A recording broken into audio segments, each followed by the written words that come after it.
ከኢስታንቡል እስከ መላው ዓለም የቱርክ ሴት ተዋናዮች ውበት ሰዎችን ማስገረሙን ቀጥሏል። ነገር ግን ከዚህ አንጸባራቂ ውበት ጀርባ በዶክተሮች እጅ በጥንቃቄ የተሰሩ የውበት ሚስጥሮች ተደብቀዋል። ፍጹም ናቸው ብለን የምናስባቸውና ውበታቸው ዓለምን ያስገረሙት የቱርክ ድራማ ንግስቶች በእውኑ በቢሊዮን ዶላሮች የሚንቀሳቀሰው የቱርክ ፕላስቲክ ሰርጀሪ ኢንዱስትሪ ውጤቶች ናቸው። ዛሬ ክብደት ስለቀነስኩ ነው እያሉ እውነቱን የሚደብቁትን ጨምሮ ሙሉ በሙሉ የተለወጡ 5 ታዋቂ የቱርክ ሴት ተዋናዮችን ሚስጥር እናጋልጣለን።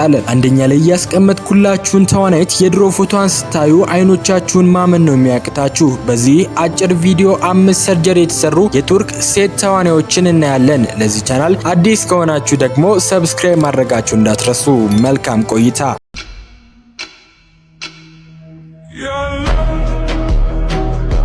Nihan abla. Nihan. Nihan. Nihan. Nihan. Nihan. Nihancığım. Nihan. Nihan. Nihan. Nihan. Nihan. Nihan.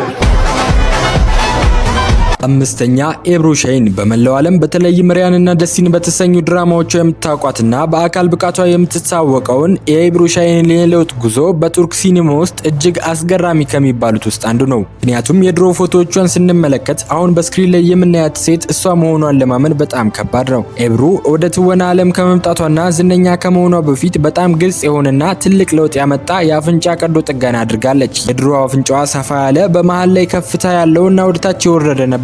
አዲሱ አፍንጫዋ ግን ከፊቷ አቀማመጥ ጋር ፍጹም የተመጣጠነ ቀጭንና ማራኪ ነው። ይህ ብቻ አይደለም። ኤብሩ ከቅርብ ዓመታት ወዲህ ከንፈሮቿን ይበልጥ የተሞሉ እንዲሆኑ የከንፈር ፊለር እና ጉንጮቿን ጎልተው እንዲታዩ የጉንጭ ማስተካከያዎች ታደርጋለች። ብዙ የፊልም ተመልካቾች እንደሚናገሩት ኤብሩ ያደረገችው የአፍንጫ ሰርጀሪ በካሜራ ፊት ያላትን ተቀባይነትና በራስ መተማመን በከፍተኛ ደረጃ የጨመረው ሲሆን ለዋና ተዋናይነት እንድትጣጭና ለታላቅ ዓለም አቀፍ ስኬት እንድትበቃ የገፋፋት ዋና ሚስጥሯ ነው። አራተኛ ደሚት ኦዝደሚር አራተኛ ደረጃ ላይ የምናገኛት ኤርከንና አደልን ፋራ በተሰኙ ተወዳጅ ድራማዎቿ የምናውቋትና በዳንስ ብቃቷ የምትታወቀው ደሚት ኦዝደሚር ነው። ደሚት የትወና ህይወቷን ከመጀመሯ በፊት የዳንስ ቡድን አባል ነበረች። በወቅቱ የነበራት የፊት ቅርጽ ሰፋ ያለ በተለይም የመንጋጋው ክፍል ካሬ ቅርጽ ያለው ነበር።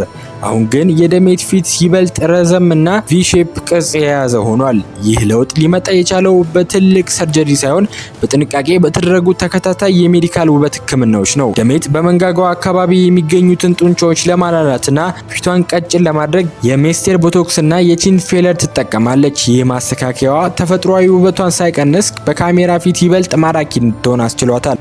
Aşkım çok pardon, don. Aşkım çok pardon, don. Bütün kızlar bende var. Bende para çok var.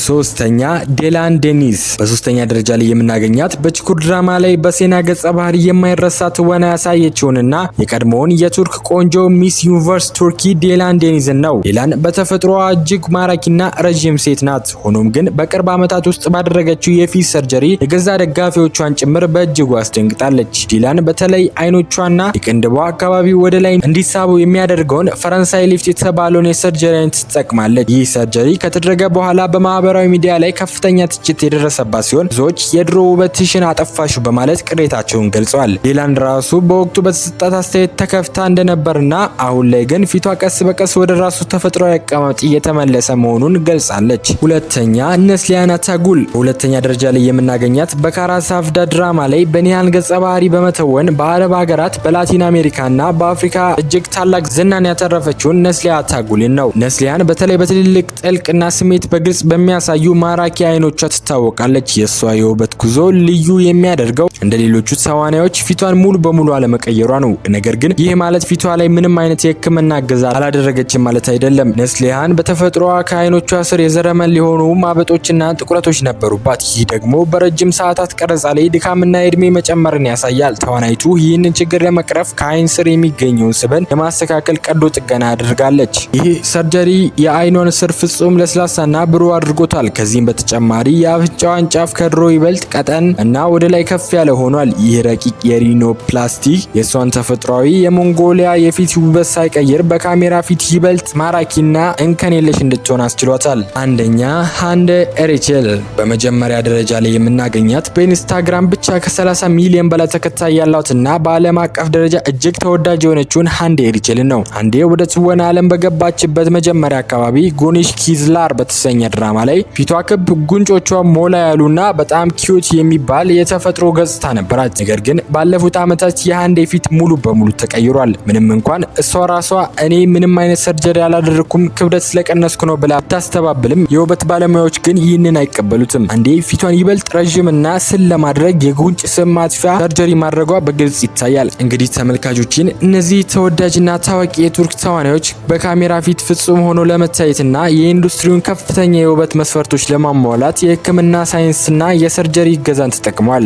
አንዳንዶች ስኬታማ ሲሆኑ፣ አንዳንዶች ደግሞ ተፈጥሮ ውበታቸውን በማጣታቸው ተጸጽተዋል። በእናንተ አስተያየት ሰርጀሪ ማድረጋቸው ውበታቸውን ጨምሮላቸዋል ወይስ ተፈጥሮአዊነታቸውን አሳጥቷቸዋል? የእናንተ ተወዳጅ ተዋናይትስ ከዝርዝሩ ውስጥ አግኝታችኋታል? ሀሳባችሁንና አስተያየታችሁን ከታች ባለው ኮሜንት ላይ በሰፊው አስፍሩልኝ። ቪዲዮን ከወደዳችሁ ላይክ ማድረጋችሁንና አዳዲስ መረጃዎች እንዲደርሳችሁ ቻናላችንን ሰብስክራይብ ማድረጋችሁን እንዳትረሱ። Nihan.